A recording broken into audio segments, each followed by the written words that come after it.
It's Honeysuckle and Rachel Blackmore racing's golden duo. Tiger Roll joins the greats and beats Magic of Light. Best behaviour on the near side with the wettest of saves for Barry Brown and Oliver McKiernan. Local trainer Derek comes in again and beyond his test. Lord Lyon wins it from... It's Samco on the stand side before he had the second round.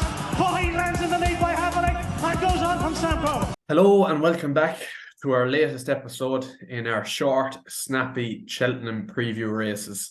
We're looking at the Stairs Hurdle today, and what a competitive race it is, really. Possibly at the start of the year you were looking at it and you weren't too sure, but like you've the likes of Blazing Cal, Chupu, Home by the Lee has put his hand up as well. Marie's Rock, if she steps up in trip. There are a lot of horses there who maybe at the start of the year you wouldn't have been envisaging maybe at the top of the market for a Stairs Hurdle, and it's going to be a fiercely competitive race. So Killian, I'll leave you start there wherever you like. Blazing Cal, Chupu, close at the top of the market. I suppose looking at the top two in the market there straight away, like Blazing Cal came back there and won the Boyne Hurdle off a long break. You're just hoping, well, for Charles Burns or anyone that backed him, it's not, he doesn't get bounced after that, and come out and just run a stinker in the Stairs. Probably would have been ideal to get 2 runs into him, but it hasn't happened. I suppose, look, he's probably he's favourite on sort of this unknown quantity that he's going to improve again, and he very well could. I think the top 2 are the ones that could sort of step up on the form that they've shown. Obviously Chupu's form there in the Hatton's Grace, rock solid, beating Classical Dream, beating Honeysuckle. I suppose, look, she still ran a cracker and got a really high rating in that race. She might have dropped back her performance again, the Irish Champion Hurdle, but you have to take that race on its own merits, and she ran up to form there. I suppose Marie's Rock is another one. It's another reason why the Mayor's race shouldn't be there. Marie's Rock should be running the Stairs. Her going up to 3 miles, she'd be very interesting in each way play there at 5-1. Bigger is available. Duck into her there, at 5s, whatever, bigger again, yeah.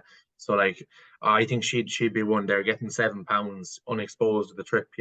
I think she'd have been one if she ran. But look, I think it's between the top 2, Blazing Cal and Chupu. Home by the Lee ran well last year, but it was well bet. He's taken his form up a level this year, but I think Florian Porter's regressed. Beating Ashtail Bob by a couple of lengths in Leopardstown isn't like Stairs winning form. So I'd say Blazing Cal and Chupu, and if Marie's Rock ran, she'd be my third. Okay, yeah. I'd probably be along the lines of Blazing Cal. Looking at Racing Post ratings and that, he achieved 164 after over a year off the track. Chupu, who was more ground dependent as well, which is a slight negative towards him, achieved a Racing Post rating. His peak one is 168 there in the Hatton's Grace, I think it was. So I think Blazing Cal does have, he has to step forward, I think, for his last run. Now you do have to factor in the possibility of the bounce factor, but I'd be confident that you'll see improvement from him. As would anyone really, I think. So that form is going to, he's, once he steps up on that, he's thereabouts. He's unbeaten over hurdles. And to be honest, I wasn't that gone on the horse actually before last weekend. It was just what he did last weekend of such a break. It really, really impressed me.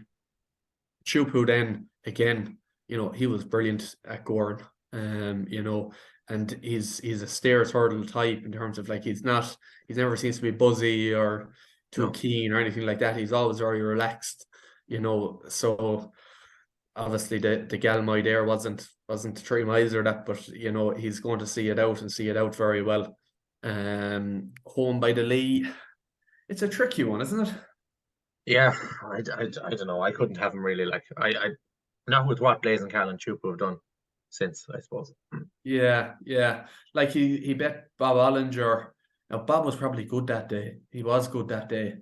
And since that maybe things haven't gone right for him. But and then he went on. He won a Grade 1 there at Leopardstown. He's beaten sort of similar horses there the whole time. Ashdale Bob always seems to be in behind him and not far away. And Ashdale Bob is 12-1. I suppose he's not a huge price for what he's achieved. But won by the Lee, I wouldn't be inclined to rule him out.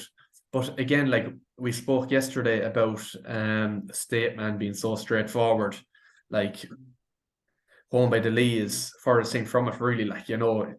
He'd be off the bridle very early, and then you won't sort of know what to expect. Some days he'll stay on, and then other days, he's just not on a going day, So I'd find it hard. I'd find it hard to trust him at 5-1, where you could have 3-1 there and Chupu, Flooring Porter, then you were strong enough that he's regressed. Yeah, he's I'd say he's completely and utterly finished winning Grade 1s. Do you? Yeah, He wasn't that far behind now the last day at Leopardstown. Yeah, but the Flooring Porter fan club, they'll make the argument that he's only trained for one day. That's the biggest load of shit I've ever heard. I said it any amount of times. He's trained for fucking every day he goes out. Now maybe in Navan the first day he was giving away whatever £9 or whatever he gave away to Home by the Lee and Bob Ollinger, but he still backed out of the race. He folded, he lied over and rolled over for them.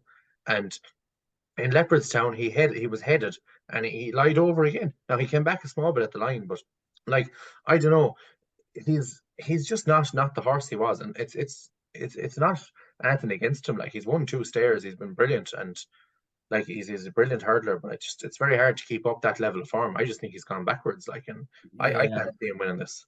Yeah, it's probably a stronger race too, possibly. Way stronger race than both years he's won. Certainly with the top 2 there, 2 younger, fresher horses, and that Flooring Porter is probably a small bit found out too now as well. For that reason, I don't know how much he's regressed. I think it could just be that other horses are catching up more than anything. Marie's Rock, then obviously you spoke about her a bit. Not gone on her. I'd be surprised if she won this, if she turns up here. She won't run, but I'd be interested if she ran. Yeah, Gold Tweet is an interesting one. Then beat Dashel Drasher and Paisley Park back in 3rd at the Grade 2 at Cheltenham there back on around New Year's Day. But again, I don't think that horse, all the previous form, wouldn't stack up. And then again, he was only 3 lengths ahead of Dashel Drasher on the day, which isn't going to be formed to win this race. He's probably an awful price at 8-1. Yeah, I'd agree with you there. I have no clue how to gauge him. I gave him 1 star. He's a 6-year-old. That's the only reason, and he's won Grade 2. That's the only reason. He could map. I don't know. Couldn't tell you a bit about his French form, but no. I thought he was impressive. He travelled really strongly on debut over in England, and he won well. But yeah, as I said, he won bet horses that are shit. Paisley Park is completely bust. I give him a star. I want to take away a star, actually. Can I do minus a star on Paisley Park? He's finished you gave him 3. I gave him 3. Yeah, I gave him 3. He won't be in the first 5 or 6 in this. I think you're very wrong. No, I think you're very wrong. He's 11. He is 11, and I know he's behind Gold Tweet and behind Dashel Drescher, who I'm both ruling out. Drescher, I know, and I'm ruling out both of them. But I just think Paisley Park wasn't on a going day, and he has the class. And he showed very good form earlier on this year too. It's not as if he hasn't. But who'd he beat? Champ and fucking these yokes, Yeah, but still, he's probably still the best England have to offer. I reckon. I'd fancy him to beat Marie's Rock. He's the best England have to offer. Yeah, he wouldn't beat Marie's Rock anyway. To be honest, I wouldn't be with what Blazing Cal has done. I've probably cooled off a small bit on Paisley Park. Because it's just another younger horse. Who's shown that he's improving in that. But still, I think that if Paisley Park is on a going day, he's a class horse. I know he's getting older and going backwards, but he could still have enough to be very close here. Yeah, he could run his best ever race, and Blazing Cal and Chupu could still beat him, I'd say. Do you? Like he could run to his peak rating, I'd say, and they could both still beat him because like he was beating absolute dog shit for years when he was winning in England. Like pigs, he was beaten. And like Dashel Drasher beat him. Dashel Drasher would win grade 3 in Ireland or listed race. Do you know? Yeah, I think you're being harsh on both Dashel Drescher and Paisley Park there, to be honest. No, he wouldn't win a Um, listed race in Ireland. Dashel Drasher. I don't know. I wouldn't be inclined to agree with you there. But look, Yeah, but I'm look, minus a time star anyway. time will tell. But I wouldn't. I don't think Paisley Park will win, but he'll be very. I think he'll be very close there. If he's on a going day, he'll be very close. And you've given Asterion for lunge too. I've given a It's steering for lunch ridiculous. too. It's not ridiculous. It's like, look, in all likelihood, he probably won't turn up. Like, I like with all these, we're talking about it now. We're still 4 weeks out from the festival, but now is an awful time really to be backing anything, Yeah. But if Asterion Forlange turns up, I think he's only 3 starts over hurdles. He's got clear ability, and I think that he could easily, if Willie hasn't primed, I could see him running a very solid race. He could bring down half the field. He could do, yeah. Dashel He Drasher could win it if Asterion for lunge runs. He could take out the first 5 in the betting. He could do. He could He do. could do anything. He could do. Imagine a yard full of steering for lunges and Foxy Jacks. You'd shut down. You'd just say, I have to would. get out of this. Like, Yeah. It would. You couldn't send a horse there, any. no. You couldn't. It'd probably get killed going around with the two of them. But yeah, look, it's a savage race, isn't it? It's serious race, yeah, very competitive. Like Savage race. Yeah. So look, I'm going to go Blazing Cal. If it's soft, Chupu. If not, Blazing Cat. Yeah. Well, yeah, I suppose we don't know the ground at this stage, but that's not a bad show. That's the bad bet. Whatsoever. Yeah, It's not a bad show whatsoever. But yeah, I hope you enjoyed listening to that. We'll be discussing the next day, killing the champion chase. Champion chase, yeah. We'll probably get around to that tomorrow. Yeah, please God. Okay. All the best. Good luck.